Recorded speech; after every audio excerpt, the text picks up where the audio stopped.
My name is Devdutta Sangvai, and I'm Secretary of North Carolina Department of Health and Human Services. So, Dr. Sangvai, first of all, thank you so much for sitting down with me. I was telling Patsy that I was able to talk to Dr. Cohen as she was leaving the department, and Mr. Kinsley, Secretary Kinsley, when he was starting. So I feel like I'm kind of on a roll here of talking to the next health secretary for the state. There's a lot of ground, though, I'd like to cover, so I'm just going to dive right in. First of all, I mean, you are a physician, a professor, you were president of Duke Regional for many years. What was that conversation like with Governor Josh Stein when he asked you to be the secretary for DHHS, and why did you say yes? Well, I've had 20 years of experience, as you mentioned, in the healthcare landscape here as a primary care provider, as a healthcare administrator, and a hospital executive. So I felt like I had built this incredible knowledge of the healthcare landscape. So when the opportunity came up, I submitted my name and I shared with the transition team and the selection team that I'd like to bring this wealth of information that I have and see if I can apply it at the state level. I also had the opportunity to watch in each of those roles the phenomenal work that HHS has done. So I got to see at a broader level some of the policy changes that the agency had impacted, and then be able to see it at the very individual level when my own patients were able to access care better through Medicaid expansion, for example, or through some of the behavioral health initiatives. So I felt like many of my worlds were colliding at the same time. I threw my hat in the ring, and 4 weeks later got the call, and 5 weeks later I'm here. You're also the first Indian American secretary for all of North Carolina. In North Carolina history. I mean, what does that mean to you? What does that mean to your family? It's exciting. At some point, it didn't really hit me until I ran into other members of the Indian American community who were sharing with me their excitement about me being in this role. It means a lot. I mean, I think it gives me an opportunity to represent my community, but I also think it gives me an opportunity to bring additional perspective to this role. You talked about Medicaid expansion. Unlike your predecessors, you're not having to advocate for Medicaid expansion. It's happening, it's rolling out. There is a different administration now, though, in Washington. President Trump has said that he does not want to see Medicaid cut. However, there are officials in his administration, as well as Republicans in Congress, who say they do want to see cuts to Medicaid. How is DHHS preparing for any eventuality? Sure. If you look at our Medicaid journey in North Carolina, it happened with very deliberate steps over the last 6 to 8 years through transformation, through expansion, some of the work around behavioral health, even the medical debt work, which is not entirely related to Medicaid, but it's part of that broader package. Those things all happened through bipartisanship. It happened through collaboration, consensus building. So I'm hopeful that as we start to see the proposals for change, and none of them have been particularly granular, or there have been the contours of certain Medicaid changes that have been proposed, as we start to see those, I'm optimistic that we can take that spirit of bipartisanship, that spirit of how we got here over the last 68 years, and then think about how we end up figuring out what the next iteration of Medicaid might look like. Okay, so I have heard you say in a previous interview that you want to see Medicaid more efficient in North Carolina. How so? Well, right now, one of the things we know is about expansion. Individuals who are part of that expansion population are still able to access care. So that's great, because one of the concerns was if you get 600,000 more individuals access through insurance, are there going to be places for them to be able to go to actually get care? And so all indications are that patients can still access care, which I think is great. Now we have to start thinking, are individuals able to get in a timely fashion? Do we have a strong Medicaid network? Are those behavioral health services accessible? And similarly, are the obligations of being a Medicaid participant for a provider as efficient as possible? So are we using technology as much as possible? Are we using data as much as possible so that when providers do work with Medicaid beneficiaries, they can really focus on taking care of the patient? I know in a short period of time, there were hundreds of thousands of people who signed up in North Carolina. I'm not sure how many now have signed up since expansion, but is there a need for more awareness? Do more people need to know that this type of policy is available to them? So 640,000 roughly and counting, which is great. And I think when we had initially contemplated how many would sign up by when, we didn't expect to get as many so fast. So all indications are that individuals are aware that Medicaid has expanded in North Carolina, and that eligibility is being identified. I want to talk about something else that we recently reached out to DHHS about. There were a lot of organizations, particularly nonprofits, that were incredibly worried after the Trump administration announced and then rescinded an order to have a federal freeze on a number of categories. I mean, nonprofits, organizations that help with health equity, you name it. We reached out to DHHS, and you all told us that federal funding accounts for 79% of your budget. Okay, that order was rescinded. However, they have said cuts are still coming. Can you describe what impact that may have on DHHS and the programs you support? Yeah, most definitely. All the federal changes have certainly kept us on our toes, and there have been moments where it's been a little chaotic. And if you think about the reality of a 79% of our budget being federal dollars or connected to federal dollars, that has a pretty profound impact. And so during this time period, we've had partner agencies reach out to us and say, am I still going to be around tomorrow? Should I open my doors tomorrow? So at a macro level, it's had a huge impact. But even at a micro level, we've heard from constituents who say, do I still have Medicare? Am I going to get my supplemental nutrition benefits next week? So this impact, we tend to focus on it on a macro level, what's happening at the agency, but at the end, it's impacting individuals. And we're in some ways dealing with individuals in a very fragile state and sometimes life and death circumstances. So what we've done as an agency is to try to stay as informed as possible. So every morning we have a meeting of the leadership to kind of understand what may have happened overnight. And at the end of every day, we meet again to understand what we might anticipate over the next day, really trying to stay as focused as we can within the agency so that when our partners reach out to us, when our constituents reach out to us, we can give them the best information possible.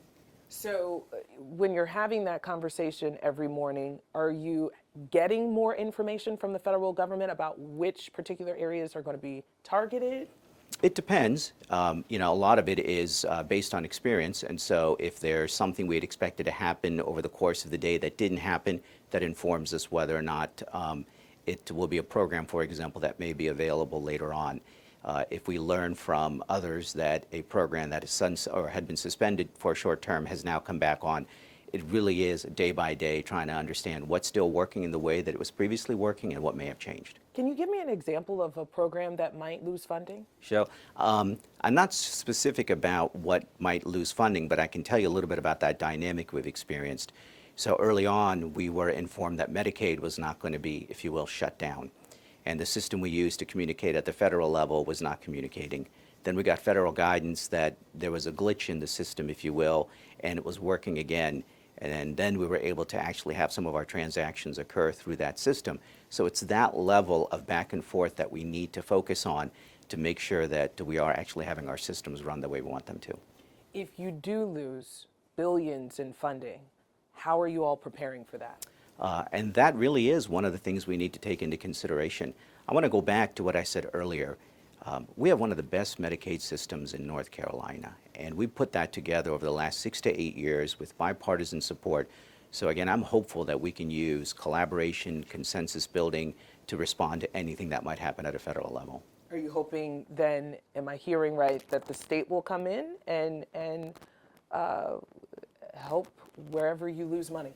Well, that's always a challenge because resources are always going to be constrained. I think we have to work together to try to figure out whether there's a funding solution or some other solution that's going to allow us to make sure we continue on that trajectory. One of the important things that we're also starting to recognize is through our Medicaid program, and particularly these things we call healthy opportunity pilots, we're actually starting to see the cost curve bend. That if we make an investment in things like food, transportation, behavioral health, stress reduction, we actually see a decrease in cost. And we've been able to show that you save on average $1,000 per beneficiary per year by avoiding ED visits that they might not otherwise need and other utilization that you can avoid. So there's some other things we have that I think we need to put into that conversation when we start thinking about what the future of Medicaid looks like. Let's talk about another division you now oversee, the Division of Social Services. We've done a lot of reporting recently on tragic cases where children were killed under the care of various local county social services. You may be familiar with the case of Crystal Lane and Chase Hilliard, or London and Blake Devon, allegedly killed by their adoptive mother. And, you know, DSS employees, social workers, state lawmakers, they have all pointed to the fact that these counties are essentially running themselves, that though there's a state system that oversees, that 100 counties are administering DSS policy in 100 different ways. Do you think that's a problem, and do you want to see that change? It is definitely a problem. When I hear the stories of these children, it breaks my heart. As a father, as a doctor, as a North Carolinian, you have individuals in their most fragile moment in life having that fragility made even worse because of a system that's not working for them. We absolutely need to fix it, and we are committed to fix it. What's your main priority? And I'm going to rephrase this. What can you do without the legislature, without asking for more funding? What can you do now? Sure. There are really 4 areas that we can focus on. The first is around communication and coordination. So we put together a system where we now have regional directors, and we've divided the state into 7 regions. We have regional directors that are now focusing on a certain number of counties, working more closely with those counties to help tighten up that centrally administered but county-run model that we have here. We're going to put together we're actually going to implement a software program called PathNC, which is going to not only allow for documentation for case management, but allow that documentation to be seen in between counties. Right now, a lot of documentation occurs on paper and exists in the county. By having an electronic format, we can now avoid some of these inter-county issues that have been uncovered in some of these stories, as you outlined. So first is communication and collaboration. The second thing we need to do is we need to provide more resources and support for the children who are actually in the program, in child welfare. And so with the launch of a child and family specialty plan, a version of Medicaid that's really designed to provide wraparound services, we'll be able to support not only the children, but the families a little bit better. And the best part about that, it's portable across 100 counties. Previously, insurance was oftentimes dependent on which county you lived in. So we're going to create that ability to be able to have one plan if you're a child in the child welfare system that applies statewide. Third thing we need to do is we really do need to support those county agencies. Those county agencies are struggling with labor, expenses, all the other things that I think we're seeing throughout the healthcare workforce, so we need to find a way to support them more. And then finally, to go to your earlier point, tighten up the joint accountability. What can we do so that the counties know what they're accountable to us for, and what can we do as a state agency to be more accountable to the counties? I understand you're developing a child fatality database. What's that? Well, that's going to help us understand what all is happening in the state. It's in part linked to this NC PATH program, the ability for anybody who's a part of the administrative enterprise in child welfare to be able to see what's happening statewide. Okay, so you are now going to implement an IT system that is statewide, so that counties know what other counties are doing. I have been told that you all were developing that for some time. Do you know when that's actually going to roll out? So the rollout is in spring of this year. Okay. And like most IT rollouts, you go in phases and so forth. So it'll take a while to get to steady state. But I'm excited by the fact that it's now going to allow us to actually identify who are the children in the welfare system, what type of screening has been performed, and see that, as I said earlier, across counties. I recently interviewed the new director for the National Department of Social Services. They were taken over by the state after our investigation into Crystal Lane's death and Chase Hilliard's death, where the consensus from the people I talked to within that agency was that they were not responding to these critical cases urgently. And that's exactly what your investigation, the state's investigation, ultimately found. I know now, or at least this is what she told me, that the state is going to see how they're doing a couple times a month now, as opposed to, once a week. I mean, basically backing off.